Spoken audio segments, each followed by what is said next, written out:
Right, hello everybody. As you can probably tell by the title, we've decided to do a quick, well, we say quick, but we like to rant on. So it's never quick for us. we wanted to do a quick, sort of Q&A. We've had quite a few questions recently about quite a few different things, so we thought we'd do a video to update everyone. And there's quite a bit to cover. I've sort of summarised most of the questions. We've got 10 questions we're going to go through. We might not answer all of them, but I've written them down on a little piece of paper so we can both read them. I can't read your handwriting, so you'll have My handwriting's beautiful. The first one is in the title of this video, so if you've clicked onto the video, you will know what we're going to talk about. But a few weeks ago, Chad and I went to Italy. Yeah. We've shared with you guys a lot that we're looking to buy a house in Italy, and we went a few weeks ago to Tuscany and we did some house viewing. So the question is, did you find a home in Italy? The answer is yes and then no.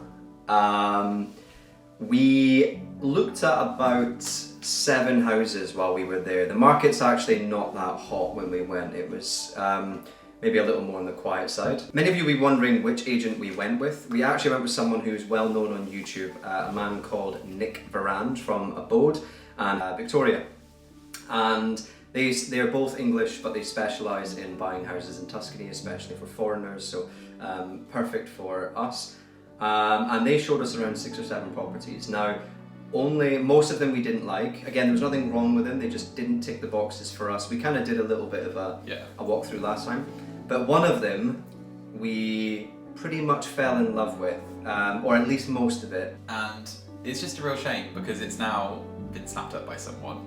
Yeah. So this was a beautiful, literally the house ticked every box. Yeah. Outside and inside, I just cannot fault it. It's the dream house. Before we go any further telling you about this house, why don't we just show you it?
I don't know if it will come across from the video, but as Chad just mentioned, this house pretty much ticked every single box that we were looking for in a house in Italy. I'll let Chad describe it because you're better with words than I. I mean, wow. The outside of the house ticked every box for me. I really want an old stone house. I really want there to be lots of beautiful wooden windows. I really want the bricks to be mismatched, so lots of different styles and types, not perfectly put together, but really sort of thrown together. And then the mature climbing roses that you have growing on all the sides. I just couldn't have picked a better property on the outside. On the inside, it only got better. I mean, the size was perfect. We don't want something too big. We don't want something too small. I think it was 6 bedrooms in total. Which but there was so many rooms in the house, you could really do like whatever you wanted with the rooms. But it was on 3 floors, so you really had different lounges on each one, so you could really entertain friends, family comfortably with the space. And almost everything inside was untouched. The walls were natural and beautifully restored. The stonework on the flooring, the original slabs, were just potentially hundreds of years old. Well, the house itself, if we give you some history and about like I fell in love with the story of the house as well as like the actual house itself. So basically, this couple bought this house, I think 25 years ago. When they bought it, it was completely derelict. There was a hole in the roof of the church, which is also adjoined to the property. Everything was just not in there at all. I think a few things had been stripped out. So there was a Madonna statue in the church that had been stolen by someone.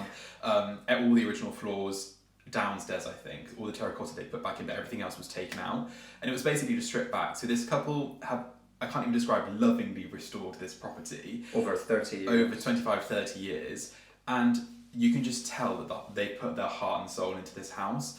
They're the most wonderful people. We met them twice when we were viewing the property. British couple, really, really lovely.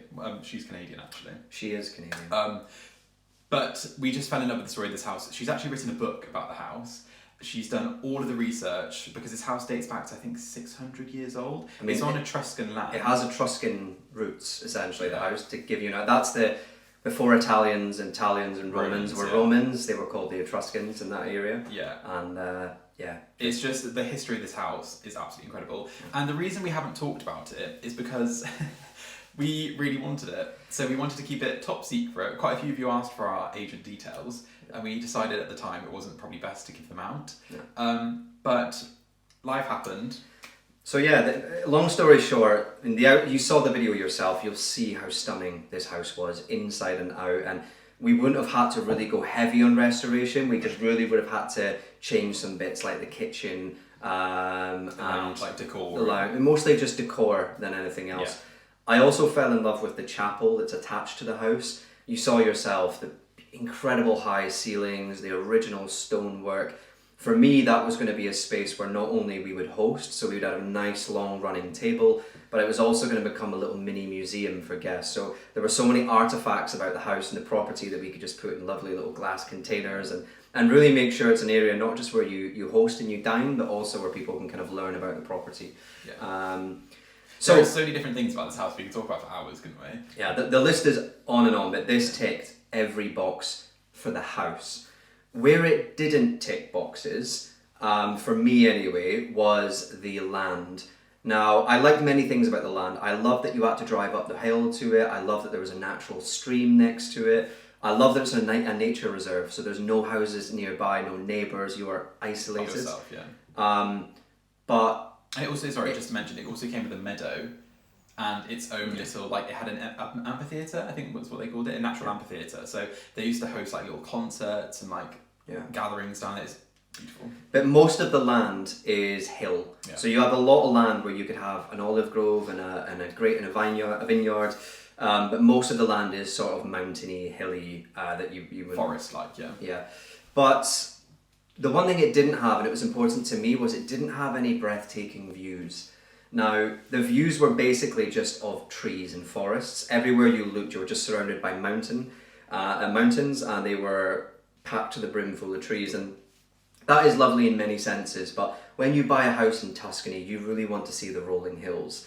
I want to come out every morning and see that, and people, when they come to see that and experience that sort of cliche Tuscan view, and it didn't have that at all. And Ash sort of disregarded it on the basis of the house, and I think that's fair. But it always still sort of crept with me of like, beautiful house, but you know, when you step outside, you're just basically seeing trees, and I think that let it down a little bit. There was only one sort of viewpoint that you could have, like the open sort of views that you'd want, and they weren't the rolling hills. But I say I would take that house as a compromise, but maybe that's why.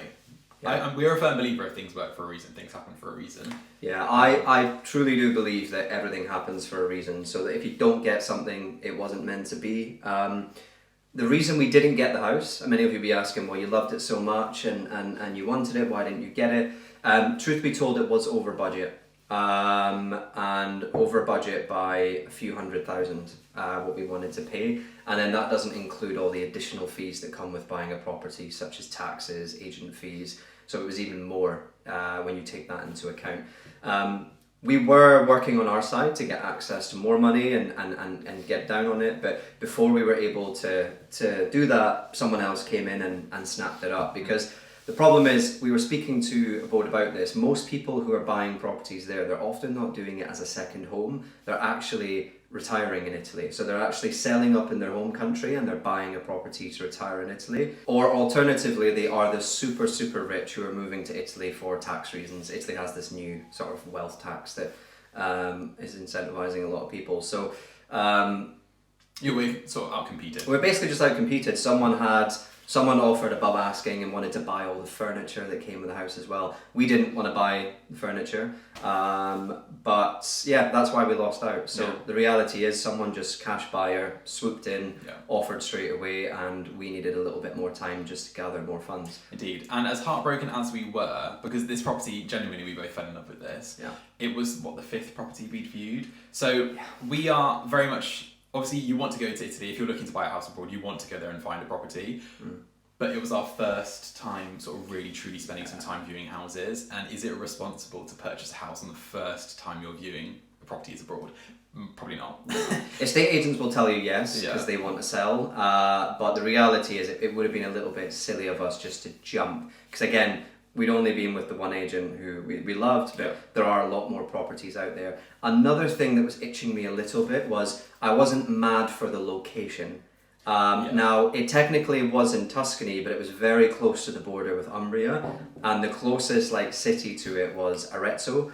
And I do like that part of Tuscany, but it's by no means the most beautiful part of Tuscany, in my opinion. So I think there was maybe another part eating at me of do I want to be closer to towns that I really do love, or would I be happy being in sort of what I'd call tier 2 towns that... It's a fair point, because obviously you're trading where you are for the cost of the property. Because obviously if you go closer to these nice towns, these nice villages, nice cities, the price just doubles and triples. So it was in a very good location. It's sort of 40 minutes to an hour from each airport, so Umbria, Perugia and Florence. So it was very well located in terms of flying into it, but whether it was the best location for sort of living there part-time, I don't know. Don't get me wrong, it was only an hour in the car to Florence, for example, even less to Arezzo, I think half an hour, but we've done a lot of Tuscany and we've really fallen in love with certain parts. We love sort of being closer to areas like Montepulciano or... The Val d'Orcia, basically. The rolling hills that you were... But we also love Lucca. Lucca's one of our favourite towns, or I think it's a city? No, it's a town. It's a city. It is? Oh. I'm pretty sure. One of our favourite cities in Italy as well. So again, the view wasn't perfect, and the surrounding of the area. The nearby towns were nice, but not really the towns that we love as much as others, and the general location as well. So again, if we could pick that house up and plop it somewhere else, I think it would have been, without question, the dream property. But make no mistake, we would happily, if everything was at the right time and it was... We would have bought it. We would have bought that house. Yeah. So it would have been the house that we got married in, we had children going across, it would have been the house for us. Yeah. So we missed out, which is a shame, but it is what it is. And that's we live our life, basically. So. But now you can see the kind of house that we want. That is the house that we will get as well. So we'll continue. We're going back out to Italy in September. We'll keep going back out. The likes of Nick and Victoria are going to let us know when they kind of know the property we want now. So they'll be letting us know when things come up. And what's good is going into end of this year, next year, we'll have a much bigger budget. Yeah. So right now we were sort of at the lower end of our budget, but trying to just see what was there. Now we kind of know what we need to pay for the property we want, and we'll have access to that soon. So we're in a better position than we were, so we have gained from the experience. So yeah, I will leave Nick and Victoria's details left below because they are incredible, and if you're looking for a house, I've had quite a few questions saying who did you use, so I will leave their details linked below. But yeah, hopefully that appeases your Italian update situation. Let's move on. Yep. Last week we posted a video of the kitchen. Thank you so much for your support for the kitchen. We all love it, I think. Fingers crossed. Lots of questions about the extractor fan that we took out, saying how is life living with an extractor fan? You clearly don't cook a lot if you don't have an extractor fan. I think it was mostly you. It was me. I think you actually saw like an article somewhere. Was it an article or? No, not really an article. I mean, there's lots of evidence why extractor fans are not needed, and most of them are false in terms of what they do. The reality is, I think extractor fans look cheap, and I think they're quite common. Call me a snob, that's okay, I'll take the punches, but I genuinely do. I don't think they look nice. I don't think it matters how you hide them, what you do. I'm not a fan. I think if you are going to do an extractor, you do it properly, whereas you have a hose that leads to the outside and gets rid of it. Yep. Most people don't. They have an electronic one that just sucks in all the dirt, doesn't actually do anything with it, and then it just becomes this greasy, smelly thing that you need to clean out every week. Yeah. So most people's extractors are actually doing almost nothing, unless you have the hose that leads outside and it's doing its job properly. So secondly, we've lived generations without extractor fans, right? From the Victorians, the Edwardians, the Georgians, the list goes on and on and on. As long as you have windows and doors and you open them, you're ventilating your house. So when I cook, I always have the windows open. I usually have the door open, even in the winter. We're both weird. We like cold rooms often. And the smoke and the smells go right out. And as soon as we're done cooking, we clean. So extractors, while some people like them and want them, not a problem at all. But yeah, I don't think they serve a purpose usually, unless you have a proper one, which most people don't.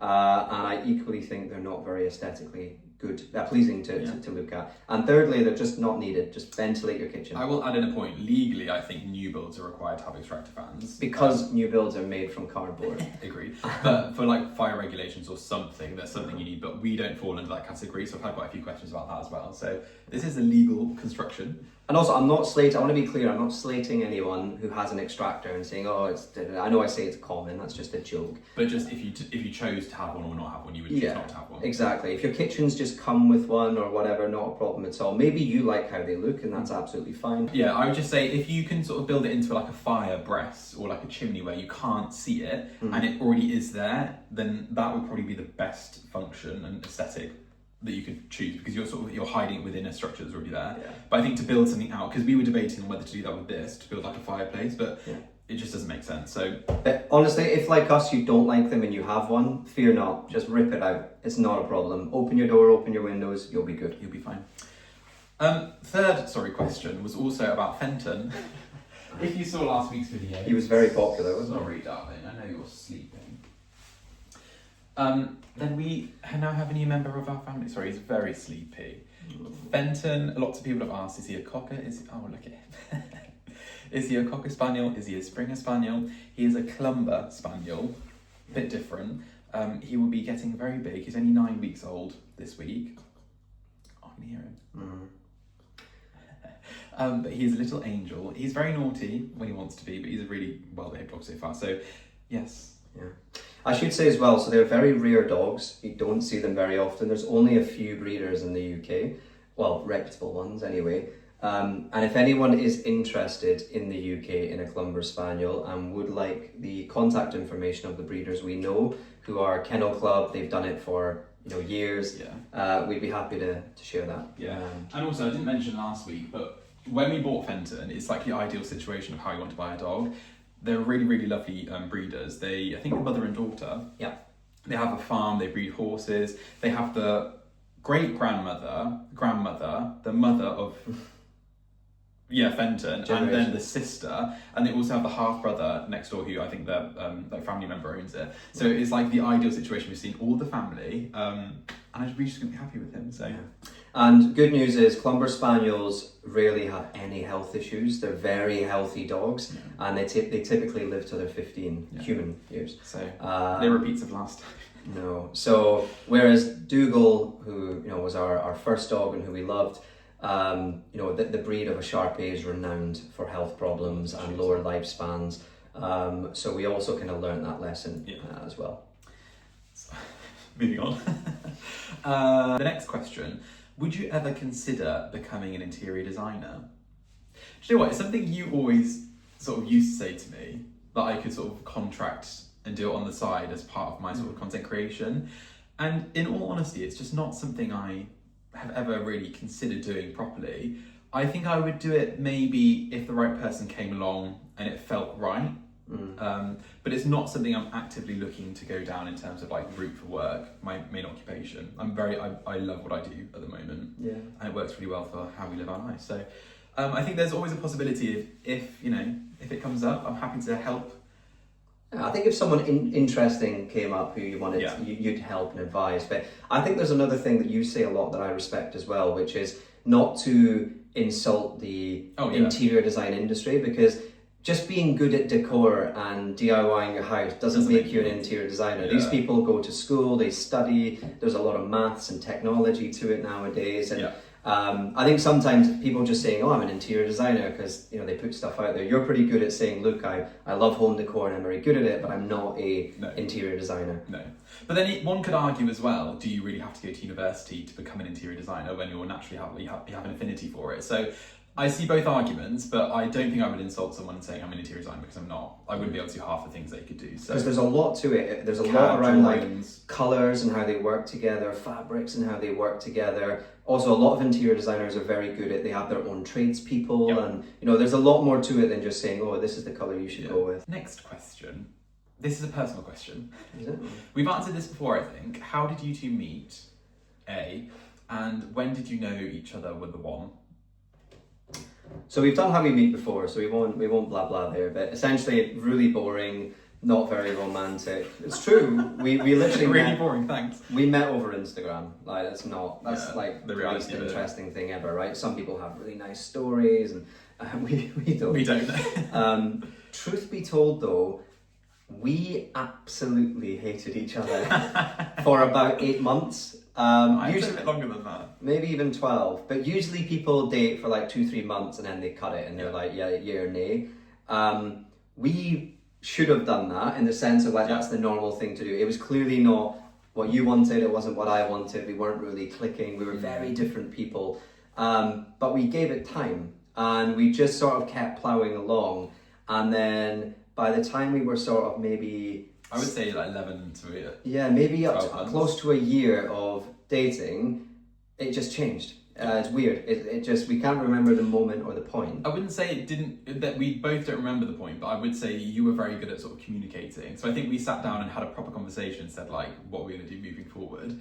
And something clicked. Yeah, something clicked, but I think there was a lot of things to take into account, which is we were both at very different stages of our life. Yeah. So I was very focused on my career and I was very busy doing that. Ash had just moved to London fresh, so this was all sort of new for him. Mm-hmm. I think there was a big age and maturity gap between us. Yeah. Ash is 7 years younger than me. I'm 34 and Ash is 26, and obviously... I'm 27. Oh yeah. I think about that then. Sorry. The way you just went, oh. Time to trade him in for a younger model, I think. But there was a maturity thing there. It was a new big city for you, whole new experience, and I was a bit further in my life. So I think maybe we were both just at different points.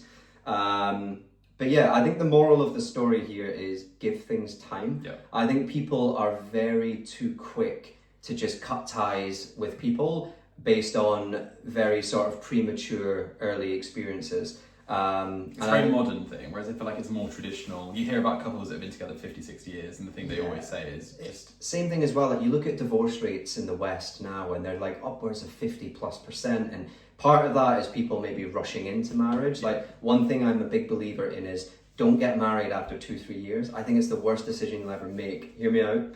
Because it's the biggest legal, financial, the biggest decision you'll ever make in your life is the person you spend it with. And I just don't believe you truly know someone after 2-3 years. I think it takes longer. So, controversial topic, but I think don't rush marriage. Be together a longer time. Really be certain this is the one. And marriage can come at any point. It shouldn't be this thing you have to do after a couple of years. I was reading another question down here, which is, are you married? Well, no. So that's, but and the moral of the story as well is like, work through things. I think sometimes you'll have problems. Like, we had our problems, big disagreements on everything from like political views to world views to, communication issues. And we just worked through it. We didn't just cut our kind of ropes loose and run away. We worked at it, and here we are today. And not to be a sob story, no one's relationship is perfect, so these little tips and arguments still do happen. But that's the nature of having a relationship. You're meant to communicate with someone. And for the record, we've been together 6 years now.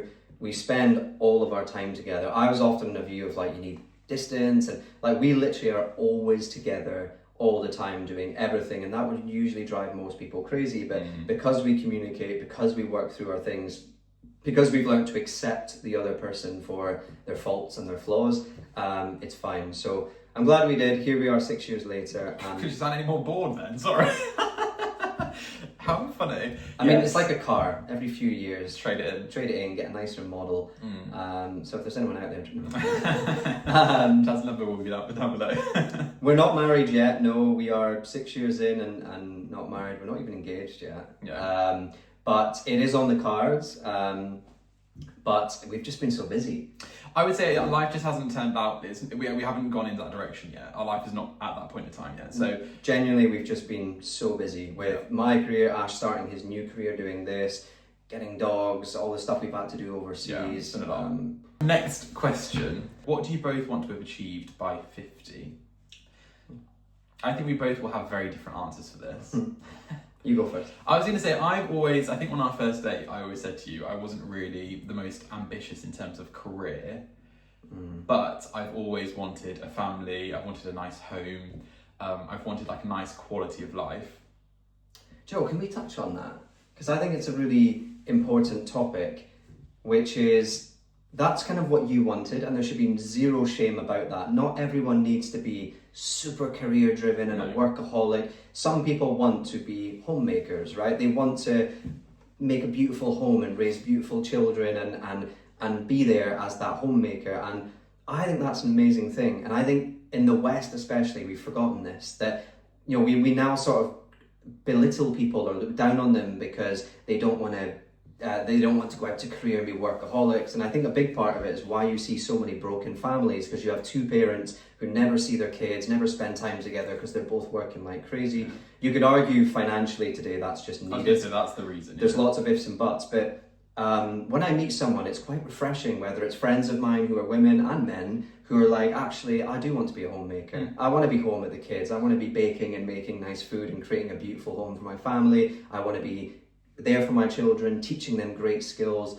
It's a fantastic thing, and we're now belittling it in the West, like everyone should just be workaholics and slaves to the system and not do that. So whenever I see these people who are homesteads and they're growing their veg, raising their children, homeschooling them, whatever. What's down there? But you're not there at all, but like I was looking for that because I knew I would be a provider. I always knew that, right? Based on my career, salary, the money I've made, I always knew that I'd be able to provide for my family. And I want to make sure that, I come home to a beautiful home and I have a partner I see and I get to spend time with. And when I have children, they'll have attentive parents who are there for them. I appreciate it's not realistic or desirable for everyone, but when you said that to me, I was like, well, that's kind of amazing because that's what I want. I want to have that sort of nest and environment. Could have gone two ways, really, couldn't it? Could have either been a major red flag, or it could have been, And a lot of people they'd look at that as a red flag of like, oh, they don't make as much money as me, or they don't want to be super career driven, or whatever it may be. And just let people be who they want to be, and let's place more respect to the parents out there who are stay-at-home parents and do an amazing job of it. And all right, please go ahead. Yeah, sorry, I've gone on a complete rant, but I hope that resonates with people because I think it's good that we were very much opposite. And again, opposites attract. Well, what's your answer to the question then? So what would you want to achieve by 50? Truth be told, I've achieved most of what I wanted to by the time I was 30. In terms of, I've got to where I want to be mostly. There's still things I want to do, but I've generally speaking got to the top of my career and my ladder and worked for the kind of companies and built the kind of companies I wanted to build. In terms of my net worth, like the money I want to make, like I've done that in terms of the shares I have in companies. Like I can already retire now if I wanted to. So a lot of these things I wanted to do, but truth be told, by the time I'm 50, I want to be done.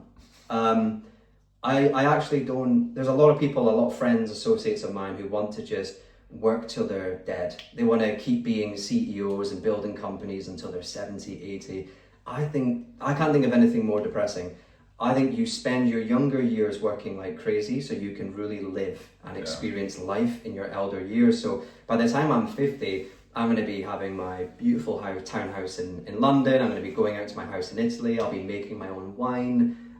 Sounds cliche and everything I know, but that's what life's about. Life is about living, and I don't think the goal for anyone should be to kind of work all your life. Again, for some people you'll have to, I get that. I'm not... For most people. For most people. I'm only answering from my experience, so like I'm not speaking on behalf of other people, but for me personally, it's knowing that I'll be raising my children, I'll be living off the land, living between my favourite places, travelling the world. Chad always says his dream is to sit underneath an olive tree with a book and like a hat over his face and just have a midday nap. So literally, just hear the crickets. Before he's 50, that's where he'll be.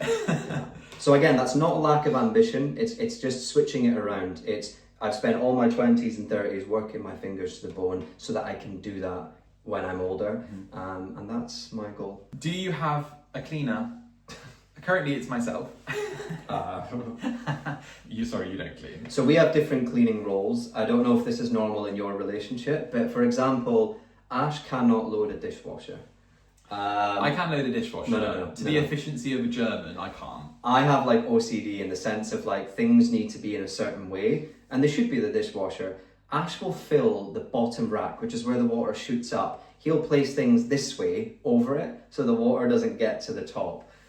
So we have different roles whereby I also, I don't clean the bathroom. So let me go through the things. I do the washing, you don't dishwash, I do the dishwashers when the dishwasher is not working. I clean the bathroom, I do all the ironing, I want to be a homemaker. But let's just, everything that encompasses What are you wanting for then? I do. Chad has never cleaned. I do the kitchen. Chad does not shower dogs. I don't touch dogs. I love dogs, but I don't like shower. I feel like they don't enjoy being showered and they'll hold it against you, so I try and avoid it. Yeah, so basically I am the cleaner currently. I am looking to outsource this because it does take a lot of time and I do love having a clean house, but do I love cleaning? Yeah, we are going to get a cleaner. Some of our neighbours recommend their cleaners, so I think we'll do it. It's just now with the dog as well, with all the hairs and stuff, it will be just easier to get a cleaner in to do like the deep cleaning stuff. Yeah, and then we'll do the touching up cleaning. Yeah. But if you're asking because you're a great cleaner and you're offering your service, send us your CV. This is sort of another one. Sorry, these are mostly questions aimed towards me. Would you ever launch your own collection, pillows, bedspreads, etc.? I would say, I think you would agree, that I would love to do this, but to do it myself, I don't know whether I would do that. I'm not too sure. I think the ideal situation would be to partner with a brand that has like a really strong affinity with us, like my style. What kind of brands? I would love to do. I could easily partner with like Sanderson. Yeah. Piglet and Bed I'd love to partner with. I think that could be a really interesting one. I think there's a real element of sometimes as a content creator you have to work with brands that maybe their products don't really fully align with your aesthetic. And I think some brands miss out on it because I think there is a real gap in the market for like quality products because people are looking for things they want to have in their homes. And I feel like sometimes brands are just focused on trends and like what sells quickly, what they can sell the most of, and whether they're spending the most amount of money on like the quality of their fabrics, their design choices, I don't know. And I think maybe some content creators, not all, maybe I'm not classed as part of that, but some sort of like could pivot the direction of where the trends are going. Am I making sense from my description? Yeah. But I think if it came to a point where I could work with a brand and I would love to, I think it would be a really cool collection. I think what you're saying is quite true because like most things you do are timeless. Like your style of interiors. Mostly, yeah. No, but that's what I'm saying. Most of the time, your style is timeless. You're not hopping on trends that will be boring and dated in 3 months. You typically design things in a way that could last 100 years or longer. So I think that's important when you're partnering with things, because you don't want things that are just going to be a summer thing and then out of fashion and never to be brought back again. Yeah, because ultimately people are spending their hard-earned money on. And then it's quality. It's like you said, like you want things, people are generally happy to spend more if the quality is there. Yeah. And again, one thing you're quite big on that I've observed is buying products that you know we can take with us for years to come. Yeah. As opposed to things that are in fashion or made from mango wood or cheap stuff like this that, you know, will be broken in a year. Yeah. Couldn't say that better myself. This one sort of ties into that. Apart from Georgian/Victorian styles, interior styles, are there any other interior styles you like? Ooh. Do you know, it's not something I really give much thought to, but I would say, do you want to go first? Or do you No, want to? you go. I would say personally, I would say Georgian Victorian is where we probably will always stay. Yeah. Probably that's the sort of house that we love. It's apart from Italy, obviously, we're not taking that away to Italy. But I would say I appreciate every sort of style that has a raw element to it. So as long as you're using natural materials like grains of wood, leathers, I think every design aesthetic could look nice. But I think the issue with most people, ties back into what we were just talking about, is that they go down this weird route of like not sort of sourcing their furniture and their stuff properly, so it just comes across as cheap and sort of doesn't blend well together. Yeah. I think I think that's where design comes in. I think you really have to sort of spend your time finding things that work well and that you invest your money in the pieces that really last a long time. But I can appreciate most styles. Yeah, same as well. I think we have a clear preference on what we like, but we're very appreciative of other designs, even though we wouldn't do it ourselves. I mean, I would say if I had to choose one, I'll go with the garden one, which is, I really respect Japanese gardens. I wouldn't have one personally, but I feel like Japanese gardens are designed in such a way that they're just incredibly peaceful. They really focus on like the nature element, so you really do feel like you're in sort of the wilderness. And what I mean is sort of beautiful maple trees and cherry blossoms that really surround the area. You know, beautiful ponds with koi fish in them. Very sculptural. Yeah, just architectural to a degree. Yeah. Really well designed. When you see those sort of formal Japanese gardens. Again, I wouldn't have one myself unless I lived in Japan. Maybe you could appreciate. But I could appreciate it. Yeah.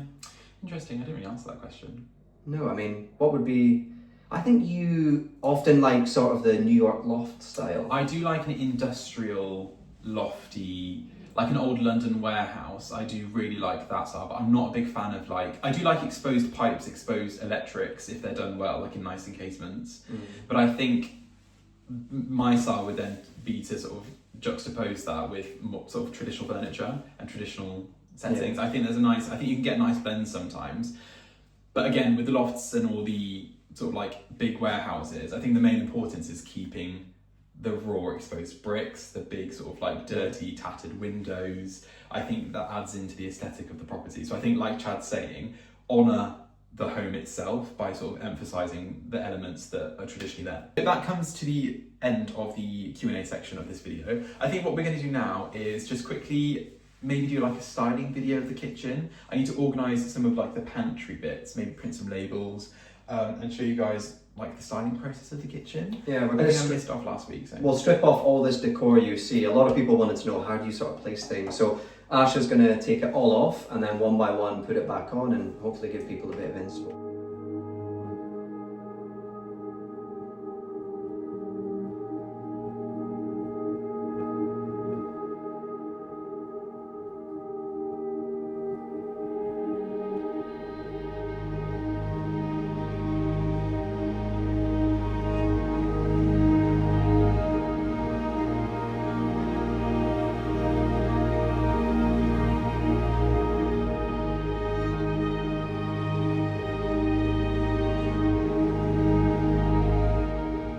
what I thought we'd do now is sort out this cafe curtain situation to the best of my ability.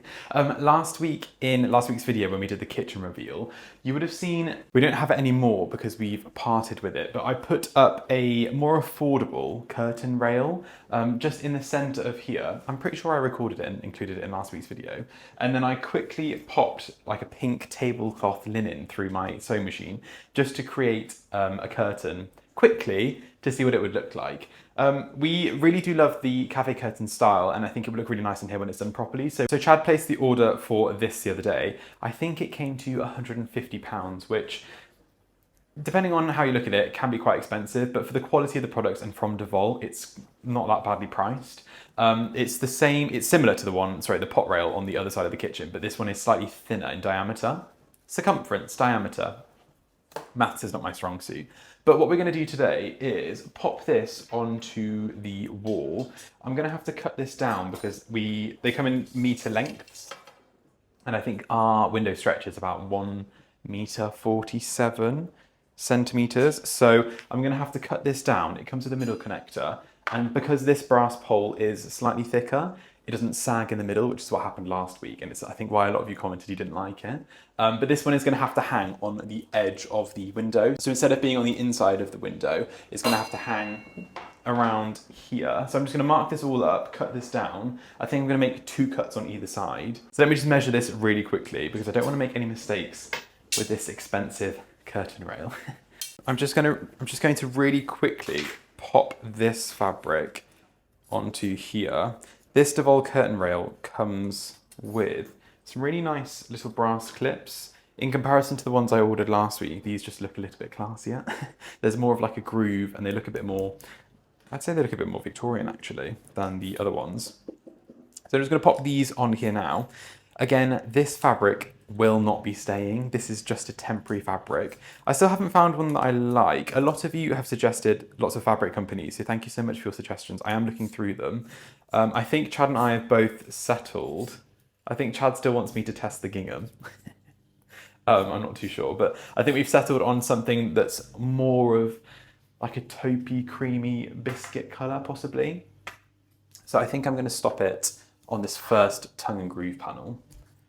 They come with these end finials caps. So I think I'm just going to pop the brackets there. And then I want the curtain to sort of slightly sag onto the side. But because obviously this is in front of the window, it's going to fall slightly in front of the window. So I want it to sort of look like that. Hopefully this looks nice.